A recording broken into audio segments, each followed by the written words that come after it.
can't be free. Everybody wanna judge, say I'm a thug, I'm a player, I'm a simple, why I can't be me?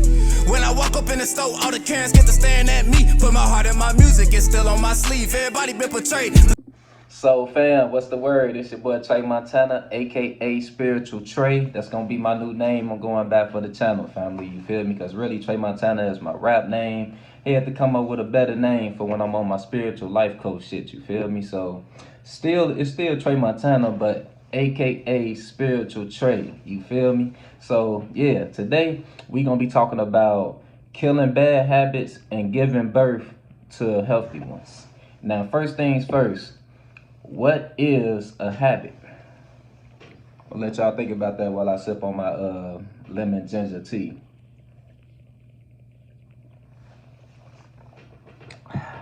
Now, I don't know the Google definition for what a habit is. I haven't looked at it, but from my understanding, a habit is basically a desire that a person grows an attachment to actually enjoying on a consistent basis. That's what I look at as a habit. Now, how do habits form? Let's break it down into the most detailed, specific, simple way. How do habits form? Same way all desires form, right? Starts off with, first we become aware of it, right? Boom. Become aware of whatever the desire is. Maybe you seen somebody, and let's use an example. We gonna use weed smoking as our example, as a habit that we might wanna, you feel me? Because a lot of people smoke marijuana nowadays, and a lot of people see, you know, the side effects of it that may not be as beneficial. You feel me? And you know, you always gonna have a lot of people who are in a battle of trying to quit, you know, and overindulging into marijuana. So we gonna use that as an example. So boom, back to how desires form. So boom, you become aware of it, right? One day you seen somebody smoke weed, whether it was in person, whether it was on TV, you know, or maybe it was word to mouth, you heard about it. It was some way you became aware of the activity of which is smoking weed in this example. So boom, you start envisioning yourself participating in that activity.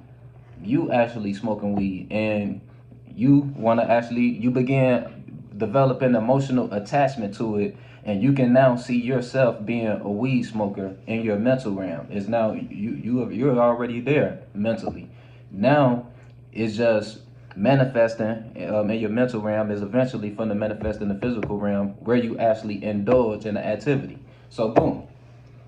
As the days go by, you're constantly thinking about it, feeling about it, or whenever you see it, you constantly thinking about getting into it, but maybe you hesitant. You might be a little younger with parents, so you're trying to be a good child or whatever, or you feel me, or you just probably you trying to be different, so you're not ready. Whatever it may be, you know, you're going through the experience of actually observing the activity and just, you know, going through your mental realm of actually, you know, debating if you want to actually go into the activity. So fast forward through all that, boom, you start indulging in the activity, right? So remember what I told y'all, worlds of awarenesses, that's what chakras are, right? So when you became aware of the activity, boom, that was a new chakra that you created in your mental realm. That was a new world of awareness you created. So when you started thinking and feeling about the activity, and you know, envisioning yourself doing all these different things, you started creating chakras within that chakra, giving the overall chakra more energy. You feel me? More of an binding it. You basically, we bind our spirits to other spaces with our emotions and desires and shit. So you constantly adding your, you know, whether you're actively participating in the activity or you're just thinking and feeling about wanting to participate in the activity, you are binding that chakra into your mental space even more, making it even more like you're making that world even bigger. You feel me? And your spirit is starting to live in that world more than your other worlds. That chakra is starting to become one of your main chakras at that point. You feel me? It's developing into what we call a habit at that point. And it can get into an addiction. We know a step higher than habits are additions, but I specifically didn't want to speak on additions in this video because when it gets to a point where, because you know they got all these chemicals and these different types of drugs that'll get your body actually hooked on it, along with the fact that you already getting your mental gram addicted to it just from desiring it. Just from having the desire, you can become hooked on something. So if it got any type of chemicals that's fucking with your mind to make your body like actually need it, like actually like crave it, now you got a problem on your hands to where you probably do need external help to get out of whatever, you know, get out of that world that you done put yourself in. You feel me? It's like you drove all the way, it's like you got on a boat, you took it all the way to the middle of the ocean, now you want to get off and swim back. You don't want to be on the boat no more, and now you got to swim back. Man, ain't no way in here you're gonna make it back to land by yourself, right? At that point, you're gonna need another boat. You're gonna need another boat that to come help you get back to land, right? So if you got addiction, please seek help. But this is more so about, you know, habits that we get. This can be, a habit don't even really got to be an activity. It can just be a certain energy that you hook to. Like you probably just got a habit of waking up and getting on your phone and staying in bed all day. Or you got a habit of, you know, getting off work and just playing the game the rest of the night. You feel me? Yeah, no matter what it is though, the deep desire that you develop, the deep love that you develop for whatever activity, person, place, thing that you indulge into in this reality can become a bad habit if overindulged, right? So we know that. Cause shit, making a habit is easy, right? I'm speaking on the shit that everybody know already. We all know how to build a habit. We trying to figure out how to get out of them, right? In an easier way anyway. So how do we kill bad habits? Well, first, of course, we got to get tired of the habit, right? We got to actually realize that it is a bad habit and actually start moving differently, right? So boom, that's step one. Step one is realizing that you have a desire that you've been indulging in that's holding you back. So how do we now kill that desire? Simple. You just gotta create an opposing desire. Let me say this in a simpler way. What is the source of why you don't want to indulge into that habit? Let's use an example. Let's say marijuana. Like I say, marijuana. Let's use marijuana for an example.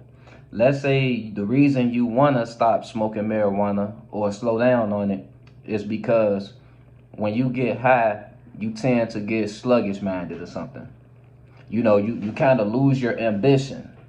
Let's say, because a lot of people say that. Let's say that's your reason.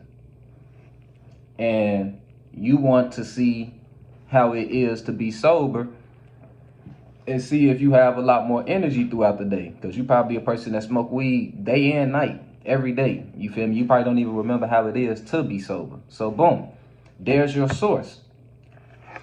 You know why you tired of your desire. So now it's time to cater to that energy, the opposing energy of that desire anyway. So boom. Now you have to literally, intentionally go into your mind. This is great. Like, I would love for y'all to do this before y'all meditate, actually. Like, before you actually go into the state of, like, where you're not feeling or thinking, before you go into that, that clairvoyance meditation, ponder on the version of yourself that you want to be. And whatever it is, maybe you want to be a more organized person. Like, this is what I did to like start like organizing myself a little more, because I'm a Virgo moon. I always desired to be more organized, but just based on the environment, it was just hard for me to stay organized, right? So what I did was, plus I did go through a phase where weed was affecting me in a negative way to where it would have me sluggish minded. So I've been through plenty of phases of where I stopped smoking weed or slow down on it for a while so I can stay focused on whatever goal that I got at that moment. You feel me? And what I do is, before I meditate, like I say, I ponder on the version of myself that I want to be. So I started by making out a serious plan. I'm like, okay, tomorrow is the step one to this shit. I'm gonna wake up at around like 6, 7 in the morning. I'm gonna set me an alarm, and the first thing I'm gonna do, I'm not hopping on my phone. I'm gonna do some meditation and yoga. I'm gonna, you feel me? After I get out the shower, I'm gonna clean the crib. Like, you feel me? Like, I'm gonna go run some errands, and I start off like that. You feel me? Like, I organize my whole life, and within 1 or 2 days, go run whatever errands I gotta do, clean the crib, and boom, start setting a strict schedule on myself. I started this like 4 months ago, and I swear to God, y'all, I've been doing every morning. I've been waking up with the same routine for about like 4 straight months. I go like, well, I do have my days where I reward myself and I might just chill, but I do meditation and yoga every day though. Like, that's a real daily routine for sure. And I'm cleaning the crib every day. Like, I literally clean the crib every fucking day now. You feel me? I wasn't that type of person growing up. You feel me? But it's like now I kind of want to. It's like because my mental space is not cluttered no more. If make sure y'all watch all my videos leading up to this one, so y'all can actually do this shit. You can't just watch one of my videos and try to take my advice without taking the advice of the other ones, because it's gonna be other shit left behind. Like, you gotta know how to stop thugging it out, how to transmute your energy of situations that, you know, held you back in the past or traumatized you in the past. You gotta know how to do all of this shit so you can do what I'm talking about right now a whole lot more easier. It'll be so much more simpler for you to quit a desire that's holding you back if your mind is not already cluttered with so much shit weighing on your spirit, and that's giving you depression in so many different ways. You got too many ways to fight the depression. You got to start off, if you a depressed person, you got to start off with the past and work your way to the future, work your way to the present. Like, the shit that hurt you in the past, start off with that, and because that's gonna lead you to the source of your pain. Work on that shit and build your way back to the back up to the present. That's when you start fighting off your present day vices that you need to get off, like weed, or maybe it's just a habit of just not doing what the fuck you want to do when you want to do it. But listen though, this is one thing y'all gotta remember. As much energy as you put into something, that's as much energy as you're gonna have to put into getting out of it. What am I saying? If you spent damn near years indulging into an activity on a daily basis, you're gonna have to, I'm not saying it's gonna take you years to get off it, but you're gonna have to go through a tremendous amount of resistance to get out of that desire. You feel me? Like, as however big of an attachment you have grown, however much love you have grown for this activity, you're gonna have to transmute that love into something else. For one, like I say, that opposite desire that I was telling you about. And for two, you're gonna have to know that there is no avoiding the withdrawal symptoms. And I'm not talking about just with drugs. Whenever you're trying to quit a desire, you're gonna go through withdrawal symptoms, and it can be as simple as you just going through moments where you really having to fight the urge to do whatever you usually do, or it can be something as drastic as your body actually, you feel me, having withdrawal symptoms to where, you throwing up uncontrollably and shit like that when you on some heavy drugs. You feel me? So no matter what, withdrawal symptoms do come with, separating from attachments. And it can be with people. It can be a breakup. It can be a breakup from somebody you love. You're going to go through those withdrawal symptoms where you might even have to, masturbate to get them off your mind.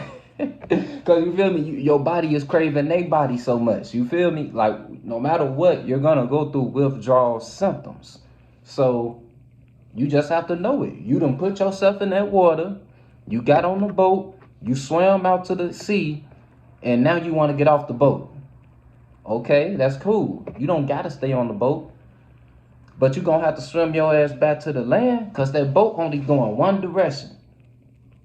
It's only heading towards one path. You don't want to go down that path no more. Okay, well, swim your ass back to the dock. It's going to be a hell of a swim. You're going to face currents that's going the opposite direction of the way you're trying to go. And you just going to have to keep on swimming. I know you wondering like, damn, what's gonna keep me swimming though? The fucking desire. I told you that this is why you intentionally build the opposite desire. Your opposite desire is gonna play out. You know, let's say you get into that land in the fourth through sixth dimension, in the mental realm, you get into that land.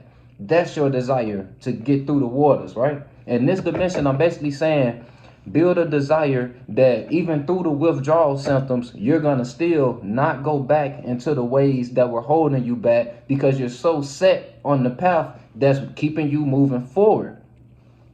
You feel me? I hope I'm making perfect sense on that. And y'all gotta know that every day is gonna be a battle when you're trying to detach from an attachment. Like, it's gonna be days where depression is gonna be a tougher battle than it was yesterday. Because remember what I told y'all in the emotional attachments video. When you build an attachment with with someone, it don't gotta be a someone though. It can be a something, someplace. It can be something. You feel me? When you build an attachment to anything, you are connecting your space to that other individual's space. You feel me? It's combining the two. And what happens is when you want to separate from that, okay, cool. You separate from that space, but at the same time, your awareness of that space and your old attachment to that space, it still exists within your mental realm. It's just now you're not adding power to it. Remember, power is intention, thoughts and feelings. You're not adding your thoughts and feelings to that area no more. So now, but if you've added so much power into that area, that's like one big gigantic ass area in your mind that you're not paying attention to anymore. So yes, you not paying attention to it will eventually shrink it down and drain that chakra until eventually it'll be, barely existing. But that's going to be a hell of a process if you done put so much energy into the chakra, because now you're going to have this weight inside of your mental realm. It's just like if you left someone that wasn't good for you. Even though what you did was good for your progression as a spirit, you still have this big ass weight on your spirit because it was something that you were attached to, that you built a deep attachment to, that you're no longer attached to at the moment. And that broken attachment is weighing down on your spirit. So that you breaking away from your habit is going to be weighing down on your spirit. That's the spiritual science behind withdrawal symptoms. But now that you know the science behind it, maybe now you guys will be able to fight those symptoms a little better and keep going, because now you know what's going on with you spiritually. You feel me? Now you know what's going on internally. You can change how life is unfolding externally.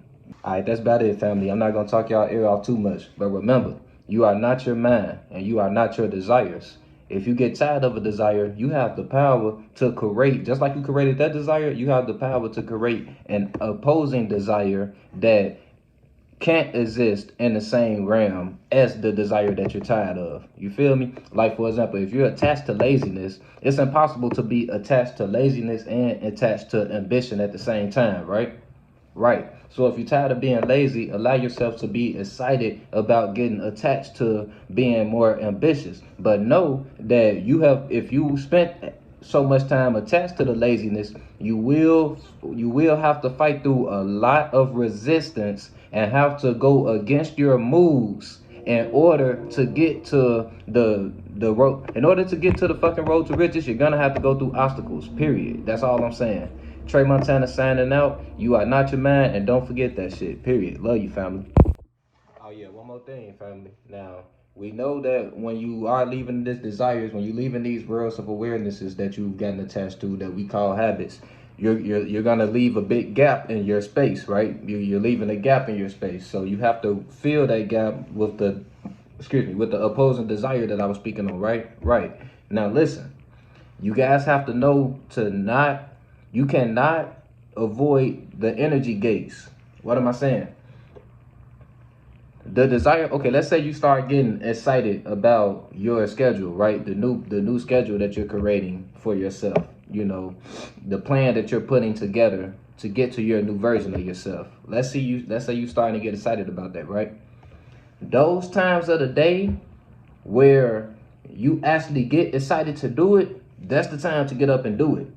Don't get excited and then be excited to plan it. Like, oh, I'm feeling good right now, boy. I'm finna work out in a few hours. I'm finna go to the gym in a few hours. Nah, what the hell you mean? If you feeling good right then and there, I mean, unless you at work or something, if you feeling good right then and there, perform that damn desire. Go do that shit right now. You feel me? Because the more you actively engage into it physically, that's gonna help you sustain that desire. You feel me? And it's gonna help you fill that gap of the desire that you just left. You feel me? So y'all gotta kill procrastination. You feel me? Whenever you get the urge to do something that you want to do for yourself, get up and do it right then and there. Because if you plan to do it later, chances are that energy, this is why I call them energy gates. By the time you get to that moment where you actually thought you were gonna want to do it, the energy gate is not there no more. You don't have the energy to get up and do it. Now you gotta fight a mood to get up and do it. And 9 times out of 10, you're not gonna fight that mood. You just gonna stay there relaxing. If you stay there relaxing, you're gonna stay in your thoughts too much. You stay in your thoughts too much, you're gonna go right back to your bad habits that you usually do when you were bored and in your thoughts too much. You feel me? So don't ignore your energy gates. If you feel like doing something you know is good for you, do that shit right then and there. Trey Montana signing out. On the beat, start preaching. Feel no evil, see no evil but peep it. I don't aim for the stars, I want leeches. And the snake spawn, I'ma kill the whole species. Rest in peace to all the peaceful preaching. The youngest wildin', but they say they evil, that's kinda reaching. Who really controlling the way you thinking? Find the truth, what the fuck